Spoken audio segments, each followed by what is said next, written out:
Hi everyone, welcome back to another episode of College and Career Coffee Chats with Delicia. I'm your host, Delicia Larcon, your resident hype tia, or your fellowship fairy godmother. However you would like to describe me as, I'm here for you.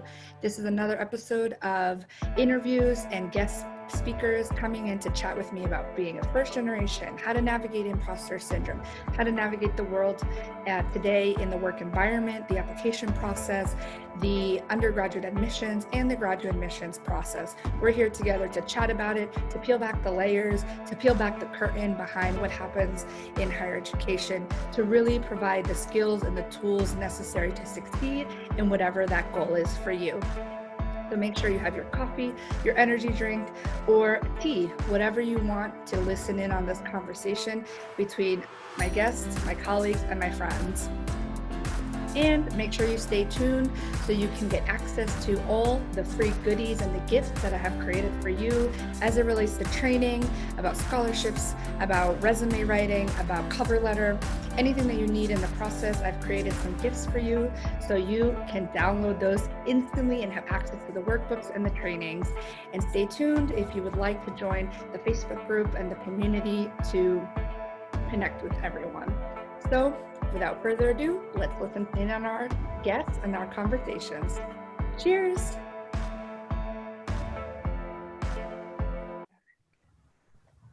Hi, everyone. Welcome back to another chat with the College and Career podcast, Coffee Chats. We have coffee today, and Ari is joining us with a nice beverage, Coca-Cola. We're not sponsored by them, but maybe in the future. Sponsored. Yeah. Let's let them know. So we're going to cheers before we chat. Cheers. Cheers. So if you're listening in, make sure you have your coffee, your tea, your beverage of choice, because if you hear slurping or like we're tapping the table, it's because we're drinking from our beverage of choice. Cheers. Cheers.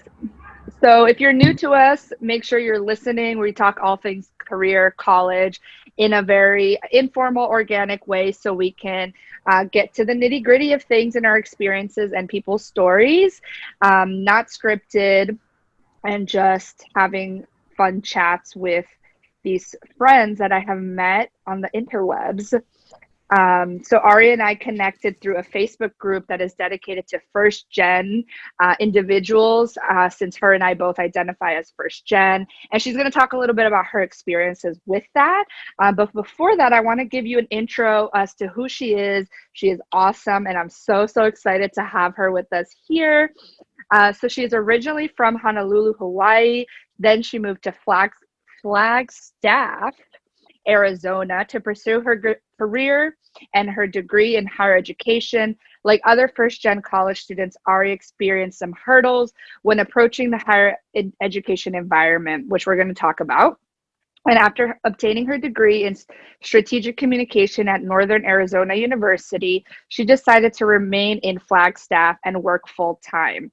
So she currently works as the communications analyst for information technology services at Northern Arizona University and is the reigning Miss Arizona Collegiate United States. So let's give her a round of applause real quick for that. I feel like she should have worn her hat. Thank you. No, this is super informal. Didn't want to, cause any waves, but thank you, Delicia, for having me. And I'm so excited to be on this podcast and sharing my experiences with you folks. And hopefully we can all take away something from this podcast today. And I'm looking forward to getting in the groove with it. Yes, and her passion and her platform is connecting higher education for all. So her passion is helping students believe and achieve in higher education, and she is recently opened up her own scholarship for NAU students. So today she's going to talk about all those things and talk through the lens of her experiences, talk a little bit about Miss Arizona Collegiate if you're interested in the pageant world and how that connects to your personal passions like hers in higher ed. So enough about me and what I want her to take it away and talk about her experiences and her story. Well, thank you. Thank you. Now I'm on the spot. Like my intro said, so yeah, I'm originally from Hawaii. And to be honest, I went to a private Catholic school for all of my life. And my grandfather was the one that really was that advocate for education for me. He helped my parents pay my way through school for 13 years. And it's insane. I went to a private high school that costed more than my college tuition. Wow. And that is crazy to think about, but it is not a rarity in Hawaii. Like, that's just how the cost of living in Hawaii is insane. So when I was a junior, I had all these accolades. I was student class president, I was captain of the volleyball team, yada, yada, yada, the list goes on. I started applying to, I would say, brand name schools like UCLA, USD, Stanford, and I had my heart set on going to California. If you missed it, Alicia said I'm currently in Arizona. So there's obviously something that happened there that led me to where I am. So I got a bunch of denials, a bunch of acceptances, and what really stuck out to me was the financial aid packages that I received in the mail when I got my admissions letters. It was insane. It was like $60,000 per year without housing, meals, whatever, you name it. That was just solid tuition, not including books. And I had to have that conversation with my parents, like, I'm excited. Can I go here? And they had to say no, because I didn't want to take $100,000 in student loans. I didn't want to be in debt. And my parents were totally new to this. My grandparents are from the Philippines, and so technically my dad and my mom are the first generation Americans in our family. And because they were a very non-traditional American family, they didn't have the opportunity to go to college. And my parents had me at a very late age. They had me at 38. So by the time that I was applying to college, they did not know what Google.com was. They didn't know how to work the internet. They still don't know how to FaceTime me. So technology was a barrier for them. And then when I approached it, being the only child too, I had no one to be like, this is the path that you need to go on. Now, granted, going to a private Catholic school where there's a lot of my peers that are wealthy and affluent, they were like, I got all this money. So I started getting that pressure, that pressure to apply to all these brand name schools. And I was just doing it blindly because all of my peers did it. I didn't know my why. And that's something that I would encourage you folks to do, is know your why. Know what you want in a university. As much as you are looking to apply to them and appease them, they also have to appease what you're interested in as well. They have to put in, it's like a mutually exclusive relationship. They need to put in the work to show you that this is going to be your second home, because it is. You don't want to go into a place for 4 years or however long you're going to do your, degree and not like it at all. So I came across, after that whole figuring out finances and not being able to go to California, I had to look somewhere else. So this college, Northern Arizona University, kept contacting me to the point where it was a little bit annoying, but they showed me that they had a lot of interest in me. And I think that that's what a lot of students, when they're navigating this for the first time, miss. They have to have an attractive factor to you as a student too. And I met one of the admissions officers, and and we're still friends till this day, and she still works in admissions. And she was that little lifeline for me and my family, getting to navigate and picture NAU being my second home, because I never did a college tour for NAU. I never stepped foot in the state of Arizona prior to freshman orientation that summer that fall that I started. And I was solely relying on this one person to tell me all of the things and how my interests are going to match the interests of the university. And when I got there, I fell in love. Like, that's awesome. Sometimes, and as cheesy as this sounds, everything does happen for a reason. Yeah. I never scoped out this school at all. I never even heard of it, quite frankly. Like, in the middle of a mountain town that snows, when the whole other state of Arizona, you think of cacti.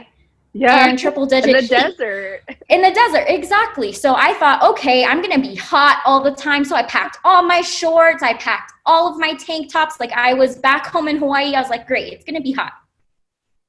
Yeah, maybe not. But another thing too is that I think that a lot of high school students do when they're approaching the higher education environment is that they don't think that the admissions officers want to talk to them. Mm-hmm. I see a lot of students go to like the college fairs and all of that stuff and just grab the materials. Like, okay, and to be honest, I was there too. I was a student. I would just grab the material, stuff it in my bag, and I would never look at it again. Right? And I think that happens with a lot of us. Like, I just don't know. And the admissions officers want to get to know you. They really do. And I feel like once you build that rapport, there's a lot of perks that come out of having a relationship with your admissions officer. Mm-hmm. Whether that be, you know, like maybe waiving the application fee, whether mm-hmm. that be connecting you to clubs on campus that you've never heard of before, or maybe helping you find an on-campus job. Like, that person for me really helped me navigate my freshman year. Mm-hmm. And thankfully, I had 5 of my classmates from high school that I graduated with come to NAU the same year that I was attending as a freshman. So I had that little piece of home. But honestly, the first year was rough. At first, I was super excited to be away from my parents. I was like, thank goodness, freedom. Yeah. I was stoked, right? Stoked to be in a new place, have new friends, build those relationships. And then it started getting cold around this time of year in October. Yeah. And, you know, you typically have midterms during this time of year, pre-COVID.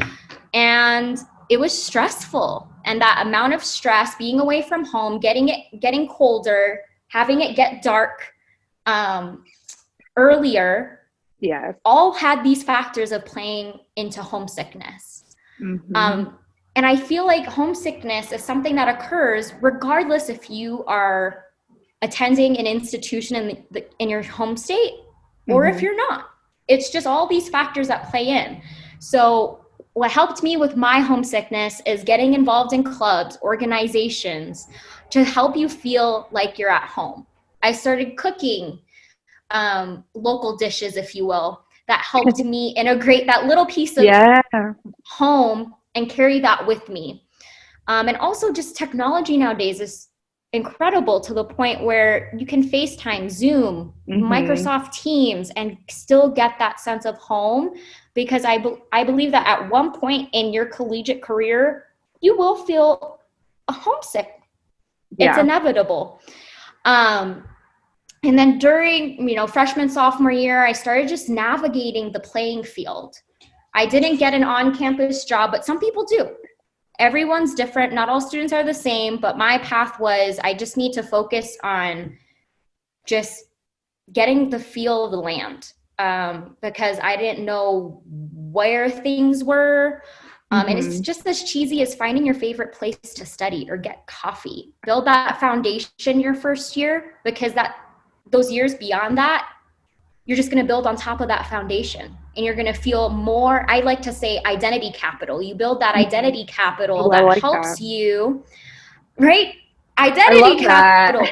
You get to know who you are, because granted, as a 17 or 18-year-old, you're not going to know like what you declare your major as. I changed my major 5 times.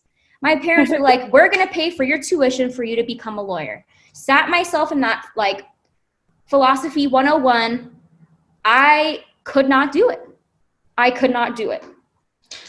Yeah. So build that identity capital, build that foundation, because you don't want to pursue a degree that you're not going to be interested in and drag yourself through your degree for 4, 5, however long it takes, years, and completely hate it. You want to find something that you're passionate about. So that's why I went into public relations and advertising and strategic communication, because I like to talk, if you haven't noticed by now. If you haven't noticed by now, I like to talk.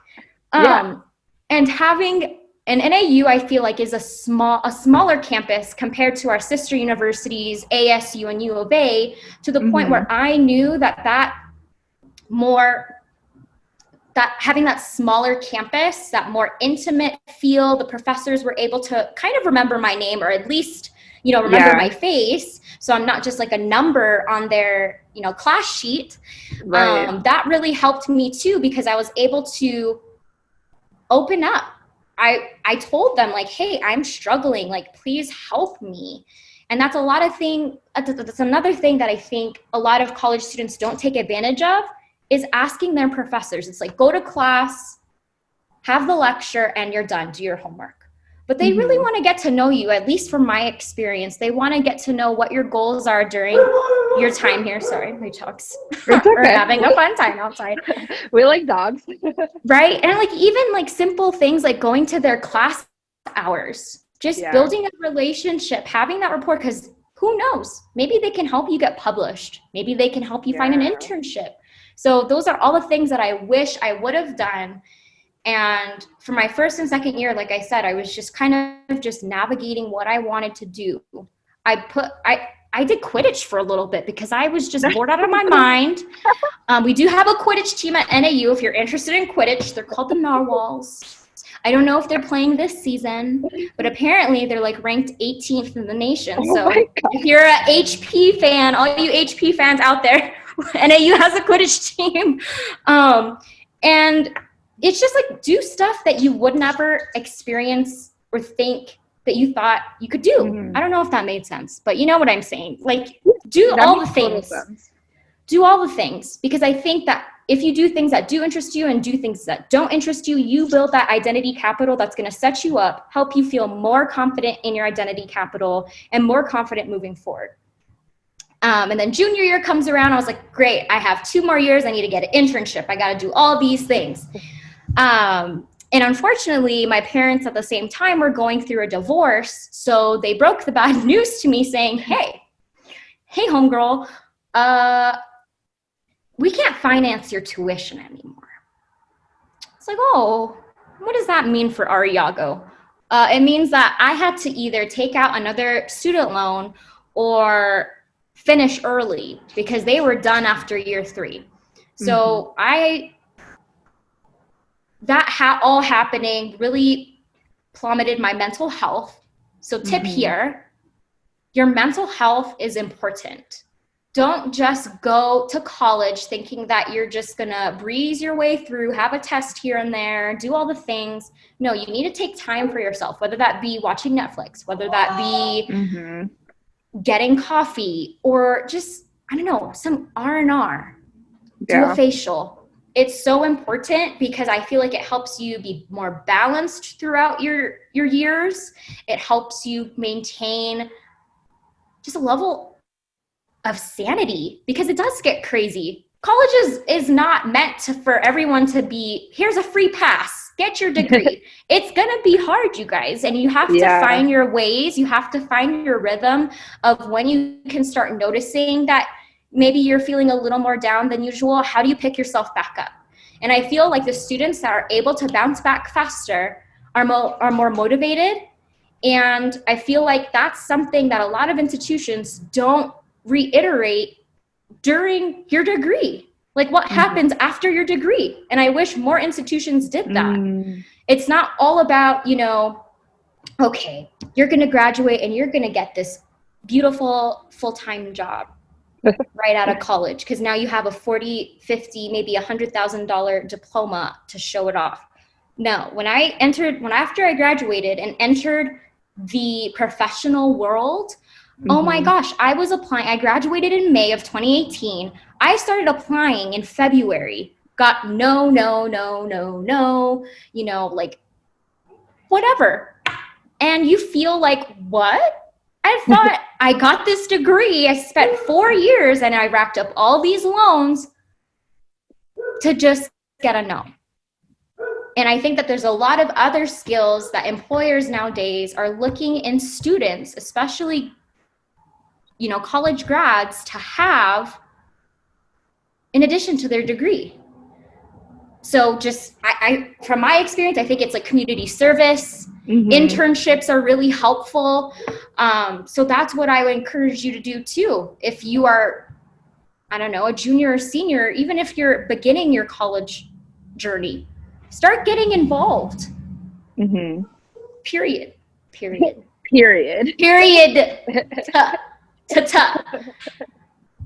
And there's so many people to help you along the way. Believe it or not, you just have to sometimes establish that first connection. I used to be very shy, and it's this weird thing, right? When, and I'll be frank, NAU is pretty much a white dominated campus. And there was this weird mindset that I had, because my close friend said, oh, you have like an accent because you're from Hawaii, I think.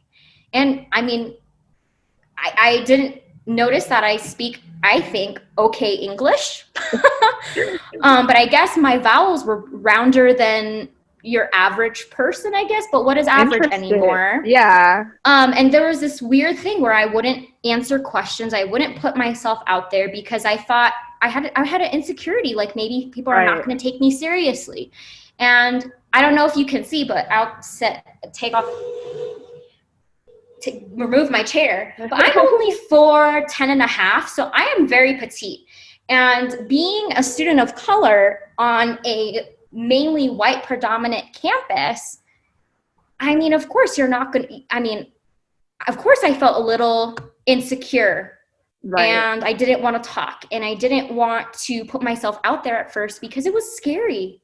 It was scary adapting to a new place where you are not the majority anymore. You're a minority. And how do you navigate that?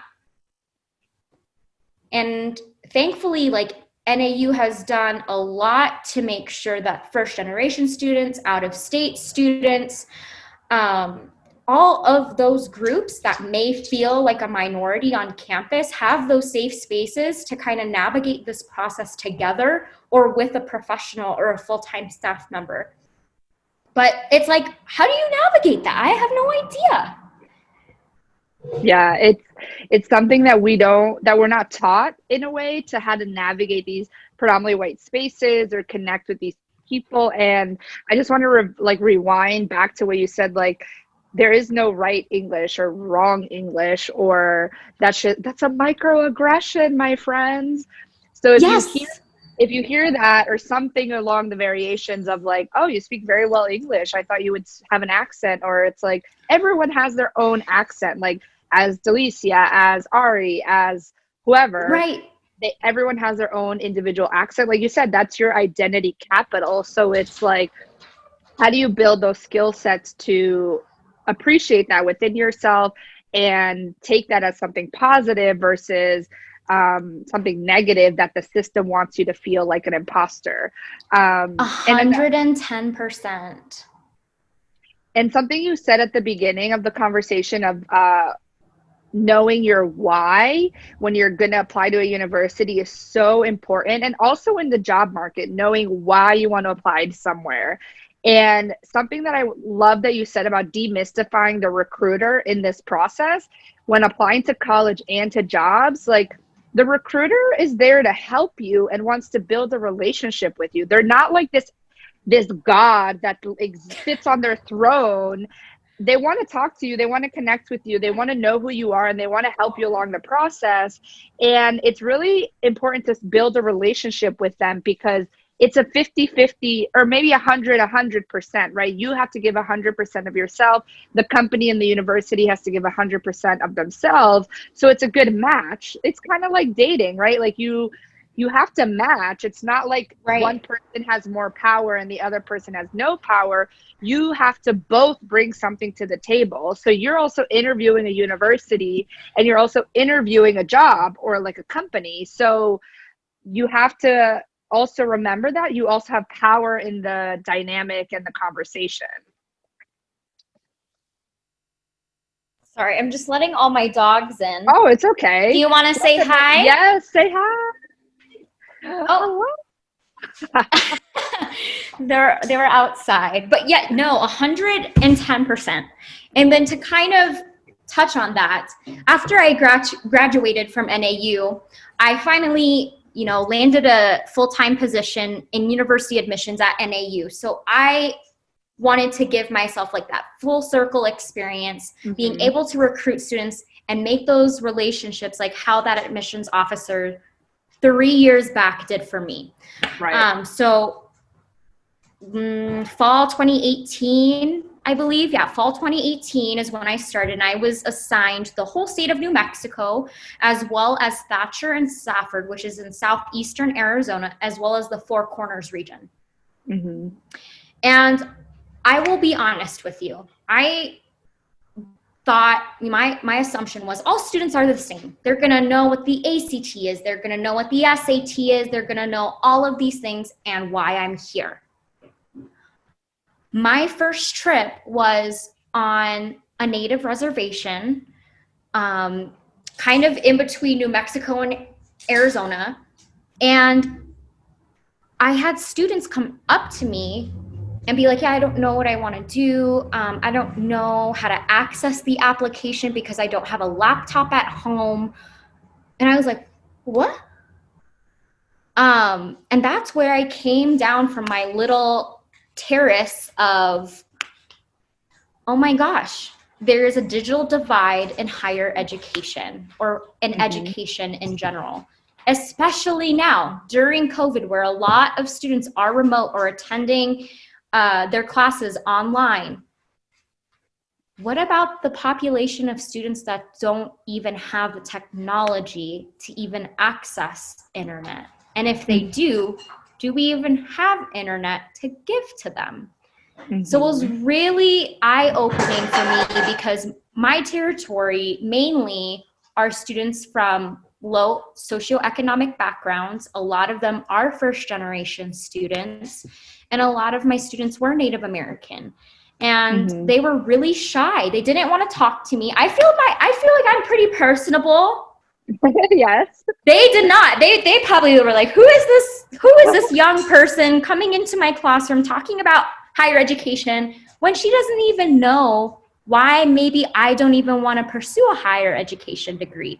And that's what took me back too, is that a lot of these students, I feel like a lot of people just, rule them off because, they're low SES, they can't afford it anyways, they're not going to retain in higher education. Well, that's not true. A lot of my Native students didn't want to pursue a degree in higher education because that culture values family more than anything else I've seen, and their elders and their animals, their farm stock, or the livestock, and their farm animals. They rather tend to that than pursue their degree. So it's being able to connect with those students and knowing the why, and going back to the why, it just changed my perspective a lot. And it made me realize that even though we are first generation students, your story and my story are going to be completely different. And I think that we even get written off, oh, they're just first gen students. They're probably not going to retain as well as the other students that have parents that, have a degree. But that's not true. So trying to make a presence of not all students are the same, even though we are put in these small buckets, is super important. And I think as education rolls forward and the environment of education fastly changes because of COVID, we need to make sure that our institutions and our leaders of those institutions know where each single student comes from, because it's not going to be the same. Right.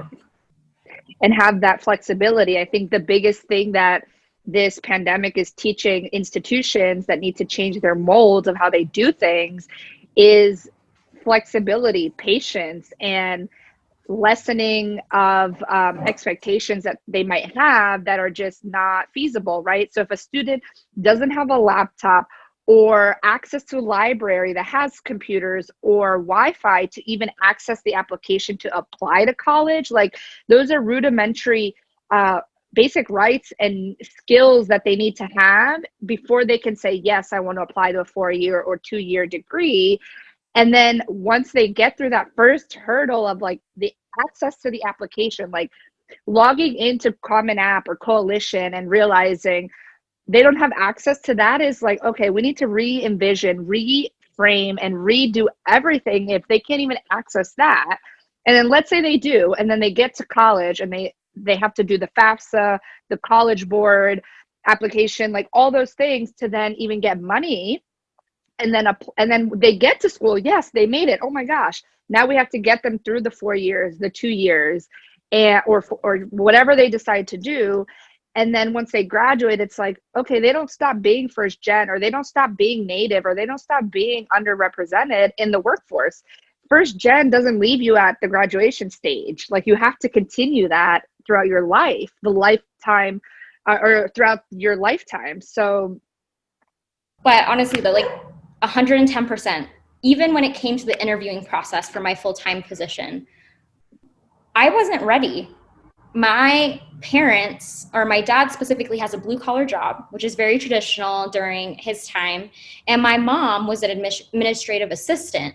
And I feel like interviews back then were not how they are right now. And my admissions interview for a full-time staff position was presenting twice and then interviewing twice with their leadership, with the whole group. So I was talking to about 30 people in one room during my interview. And I cried after, because I was not prepared for that. And to be honest, I feel like a lot of first generation students might encounter that same thing, like just completely being blindsided. And Felicia's right. Like, after you graduate and walk across that stage, that label of first gen does not leave you. It also carries on throughout your life and into the professional workforce. And now, after my time at admissions, I work in information technology services, which is a predominantly male work environment, if you will. And I walked in there as being one of the younger ones. So I already had that pegged on me, a woman of color, and then just not your traditional IT person. So it's just being resilient. I think that a lot of first generation students are, but also you have to deeply feel the resiliency, because there's going to be a lot of hurdles, even outside of your degree as well. And just finding those other people. And I think this is why I was attracted to Delicia's podcast and her line of work, is because she's trying to connect people and form this network of folks that are going to be a supportive group of people to help you succeed when you approach the higher education environment, when you're in the higher education environment, and what happens after you graduate. Because I feel like it's still pretty new. I think the term first gen in the higher education setting is still fairly new. A lot of universities are kind of getting, their traction on funding and trying to build that support for these students, which is definitely great. But come on, folks. We gotta get the ball rolling. Yeah, like, we're in 2020. Like, come on. We need to start rolling this out. We need to start building those networks, because let's say if your university doesn't have it, you can come here, talk with us, hear what we experienced during our journeys. You can hear what other folks from across the country have heard, and hopefully you can identify with some of the things that are shared within this podcast, no matter if it's this specific one or the ones before or after. But hopefully we can create that safe space for you to feel comfortable and achieve something in higher education. And I think that's something super important. I don't know if this is just because my grandfather ruled in my head that, getting an education is going to better you in life. And I think that being in higher academia definitely gives you different perspectives that you probably would have never heard of, and allows you to build that identity capital, like I said before, that you probably wouldn't have in any other environment. So it's a really unique experience. And I know for a fact that Delisha and I will champion you, whatever you want to do. Like, we're on your side. We're your team. Yeah. So if you're hesitant, if finances are stopping you, let us connect you to some scholarships, y'all. Basically, it's free money. Free money. We like everything that starts with F and ends with re, because it's great.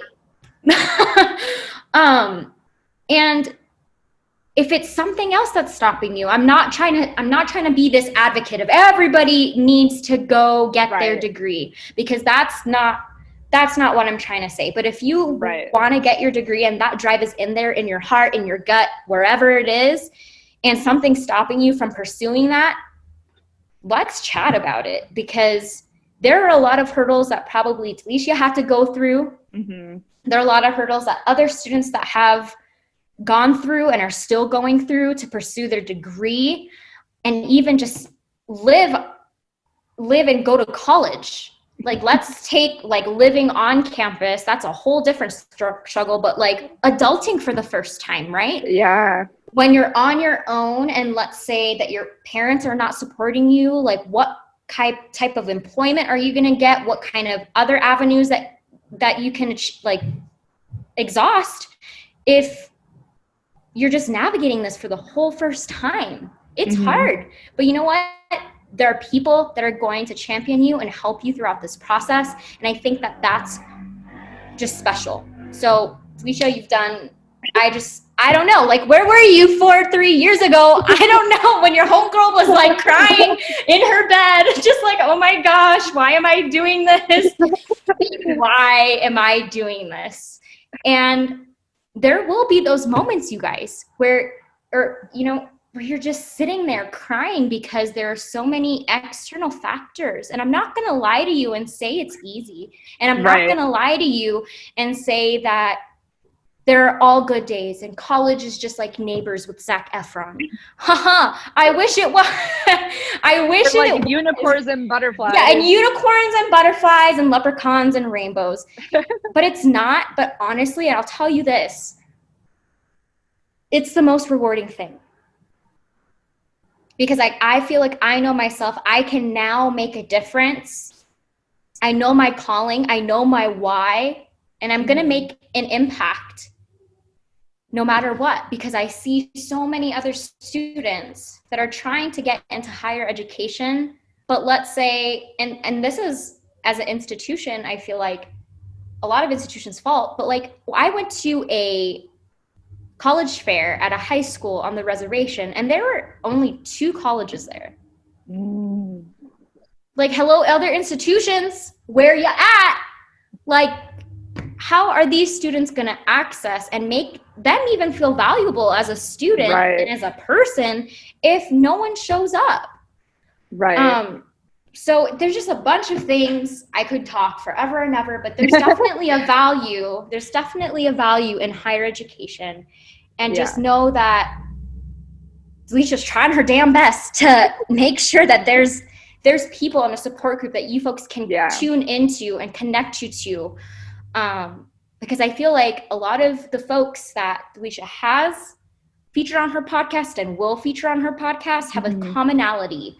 We are all passionate about serving students, whether you're first gen or not, and connecting you to the resources to believe and achieve in higher education. Period. And take period. Period. Which is why I wanted to start competing again in pageants. And I started, when did I start? Maybe 9, 10. But it was like, those toddler and tiaras pageants, like elbow, wrist, like really glitzy. And then in 2018, I competed for Miss Arizona. And I was just kind of feeling around in it, honestly, because I just didn't know what to do. I didn't really have a support system. I was competing in a different state where my family and friends really weren't.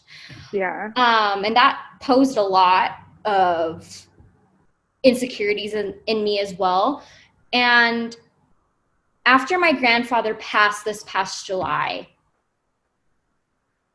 kind of going before that, I took a break from pageants. I needed to focus on my full-time career. I needed to focus on school. I'm getting my master's. I'm going to graduate this fall. Like all of these things are happening. Snaps for that. Yay! Thank goodness, because I'm almost done. And I'm so done, by the way. Well, working full-time and trying, like, great. Year like 20 of school.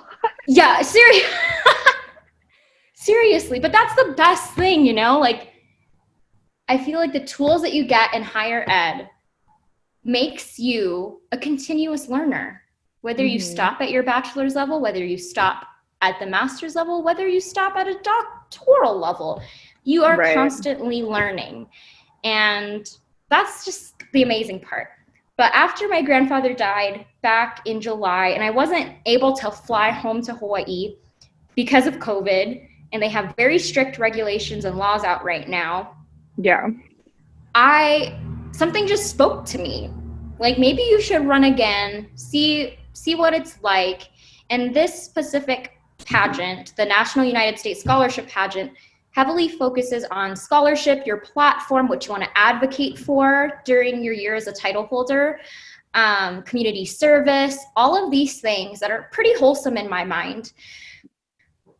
Like, why don't you promote education, Ari? Like, just something spoke to me. So I think was it 2 weeks ago, I signed my contract with the NAU Foundation, which is basically a scholarship hub for NAU students to access scholarship opportunities. It's really simple. I think it's like one application and then that's it. So it's kind of like the Common App, but for scholarships, but for NAU students. I don't know, to make it the most simplistic way possible. Yeah. So it's $10,000 over a span of 6 years. And I'm probably going to have the preference of the student being first gen. Because I know as a first generation student myself, when I filled out that FAFSA, my parents together made too much and exceeded the threshold for me to be eligible for grants, et cetera, et cetera. But that didn't mean that I needed the financial aid. So I had to find other avenues to help supplement my tuition, my housing, my books, my groceries after I moved off campus, all of these things. So I actually benefited from one of the scholarships at NAU. So I wanted to do a full 360, 180. See, I'm really bad at math. It's okay. We don't do math on this podcast. Yeah, okay. We don't do math. Okay, thank goodness. We do a full circle. Maybe it is a 360. Whatever that is. All my math students out there, where are you at? Please help me out. Let us know in the comments. Yeah, let us know in the comments because I'm really having a brain fart right now. But I wanted to give that back. So if there are any NAU students listening, definitely apply to it. First generation students will be preferred. But that's just another way that I'm just trying to help other students because I know it's tough and you can work all the hours a week that you want to, but then you also have to think about the other outside factors like my mental health. You do not want to drive yourself into the ground every week just trying to make ends meet. So I'm just trying to maybe alleviate a little section of it.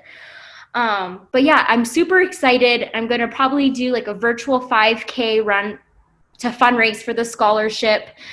All of these good things. I've been collecting blankets and books to donate to Louie's Cupboard, which is our first generation kind of like grab and go. I love that. For students that are maybe food insecure. They even come with little mittens sometimes during the winter. So you can volunteer or donate. So that's awesome.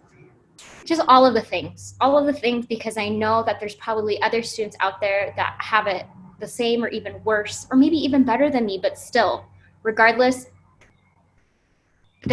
welcome to the college life. Welcome to college. So if this scholarship is going to be predominantly focused on first gen, how would you define first gen for yourself and for anyone who's listening? Right. And I feel like the lines are it can be pretty convoluted, but the traditional definition in my mind is having an immediate family member, so either your guardian or your biological parents, not obtain a degree higher than an associate's degree. I think that's very textbook definition. But honestly, like one of my roommates, both parents went to college, have their degree, but it's been a minute since they navigated the higher education world. So they don't really know anymore what that's like. So, I mean, it could be an array of things. Right. Really. Or even if your parents went to college abroad in another country and then they immigrated here, they don't really know the U.S. higher ed system. So then that's also first gen in a way, because their kids have to go through the system if they choose to stay in the US and all that stuff. But that's another kind of definition I've heard too.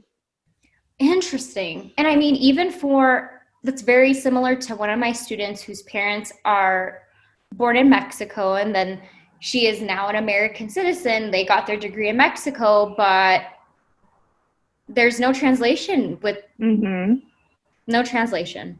In the American Society for first generation students that translate internationally. But that's okay. That's another that's a whole other thing. Box. But no, I mean, it could be part 2, segment 5, episode season 10. But yeah, it could be a lot of things. And it could be to the point where maybe you don't even have those guardians or parents. What if it's your siblings? Yeah. It could be so many different people of different things on the table.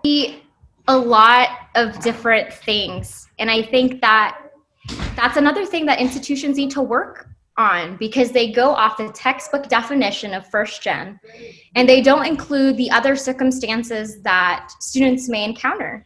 Like, what if it's their grandparents, but their parents have a degree, but maybe they're out of the picture? Or maybe if it's a single family household, let's say dad has a degree, but dad is no longer in the picture, but mom doesn't have a degree. Right. How do you classify that? So it's very convoluted. And like I said, I think institutions need to do a better job at realizing not all students are the same, even though you have that label on you. Absolutely. Because one of my friends from Hawaii is white passing. And, we have the same struggle of adapting to the collegiate experience with being in a predominantly white area. But since he's white passing, he kind of meshes in more. But we're still from Hawaii. We are technically an out-of-state student from Hawaii, but our paths are so different. Right. He has more of an assimilation to the predominant culture. So if you could tell your younger self something, or a piece of advice or tip, what would you tell her? And it can be about anything, not just like college and career. It can be that's a good question. It would just be like Nike has copyrighted. Just do it. Just do it. Do it if you know that you're not going to like it. Do it if you're scared. Do it if you feel the most confident in yourself. Just do it, because you never know what your response is, what you're going to gain from that experience. Because even though, like, I'm going to go back to this higher education, there were times where I was like, Mom, you better come pick me up. I don't want to be here anymore. I'm like struggling in school. And from the high school setting, I was like a straight A student. Right. And I'm not trying to boast, but there are a lot of students out there like thinking, okay, I was a straight A student. I took AP classes, and now I'm going to just kick butt in college. And granted, you probably are. But once you have that first like bio 181 or chemistry something, or math something that is going to be a little more challenging for you in a different setting, maybe in a possibly different environment with a larger class, all of these weird outside factors play into like, oh, I'm just a tiny little fish in this big, big pond. But just do it. Just go ahead and do it. If you need help, ask. If you want to do something, like I have never been in snow before prior to moving up here. So the first day it snowed, I woke up all my suite mates. I woke up all my roommates, and granted, they were pissed and it was 2 a.m. and we had class the next day. But I just went ahead in my shorts, in my sleeping pajamas, and went in the snow. Just do all the things, because all the things equals no regret, equals identity capital, equals a happier, more confident, successful you. I love that. On period. Are you just going to make a GIF out of me now? Am I going to go viral? Yes, on period. A period. We're trying to appease the Gen Z. Right? Okay, perfect. I love this. So if you're listening, make sure you ask for help. Just do it. No regrets equals your identity capital on period. That's it. That's the mic drop. Mic drop on period. Yes. So are there any last thoughts that you think students need to hear, like right now in the world that we're living in right now? And what are your thoughts with the future of higher ed? I think due to this pandemic, of course, the education setting, regardless if you're in elementary, middle, high school, collegiate, is going to change because of this pandemic. And I think the way that education, I feel like, is just a little behind the 8 ball sometimes. Mm-hmm. And I don't want this pandemic to devalue who you are as a student, because maybe it isn't appealing to you as much and that connection is not there. But know that there are people like Delisha and myself that are going to help you navigate this new world. It's already stressful as it is, mm-hmm. right? It's already stressful as it is. And there's a lot of pressure and a lot of uncertainty. And that, for me personally, causes anxiety. Yeah. I don't know about anybody else out there, but I think all of us. Like, hello, therapist, please help me. There's a global pandemic and I'm anxious. 911, what's your emergency? Yeah, it's this pandemic. But in times of uncertainty, I feel like now more than ever, there needs to be that network and those people that are going to champion you and remind you that you are special and that you are worthy of achieving whatever you want to become. Because during this time, let's say, and because of the digital divide, there's a lot of students that are not accessing their classes, or their internet connection is not great, and they're not mm-hmm. able to feel like they can succeed or move forward in this time. Mm-hmm. But there are people that are going to help you. There are going to be people that are just going to support you and remind you that you are valid, or not valid, but you are valid. Yeah, you are worthy. And just give you that sense of validity, because sometimes that's all you need. Yeah. And if you don't get that at home, you can get it here. If you don't get it at school, you can get it here, because there's going to be a lot of people that come onto this podcast to reiterate that first-gen students can do it, regardless of what kind of situation you've encountered, what kind of situations that you are going to encounter, that you are powerful, you are awesome, and you can be just as successful as everybody else, no matter where you started. So that is it. I'm not going to blab and go on my gossip, my like praise and worship gossip. That's for after hours. Yeah, that's for after hours. Catch me after 10 p.m. We'll have another podcast for that. Yeah, stay tuned. Stay tuned. Yes, so if you're still with us, Ari has dropped so many gems in this episode and this conversation. The crux of this is to really be confident and feel that you're supported. If it's not at home, if it's not at your institution, wherever you are, if you're listening, know that we got you. We're here to support you. If you have questions, please let us know. All our information is going to be in the show notes, in the comment section. Email us, find us on Instagram, LinkedIn, Facebook, TikTok, wherever you are. Make sure you get in touch with us. We want to be your support system during these times. And I'm going to drop all of Ari's communication channels so you can touch base with her. If you're in Arizona or have questions about where she works or her scholarship, make sure you get in touch with her. And stay tuned. We might come back for a part 2 and build off of this episode and continue the conversation, because we have still so many things to talk about, like financial aid, study abroad. What do you want to do when you grow up after you graduate? So make sure you come back and listen to that. Are there any parting words, Ari, that you want to tell our listeners? Thank you, folks, for listening to me for about an hour. I hope that it was a helpful and learning experience, and hopefully you can take something away from Delisha and I's chat here. And then hopefully stay tuned for more. But take care, be well, and you got this. Yes, you got this. See you guys in the next one. Wow, my friends, we made it to the end of another amazing episode. If you enjoyed this episode and learned something, please make sure that you rate, review, subscribe, and let us know your biggest takeaway from today's episode and commentary on your biggest learning. If you would like more information about the person that I interviewed and the guest, make sure you check out the show notes, where all the information will be there on how to reach them, learn more about their work.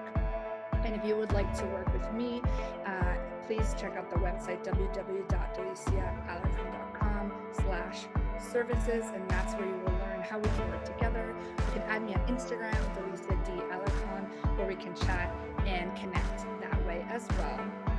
So I hope you enjoyed this episode, and cheers to the next one. Again, I'm Delicia, your host for College and Career Coffee Chats, or your resident idea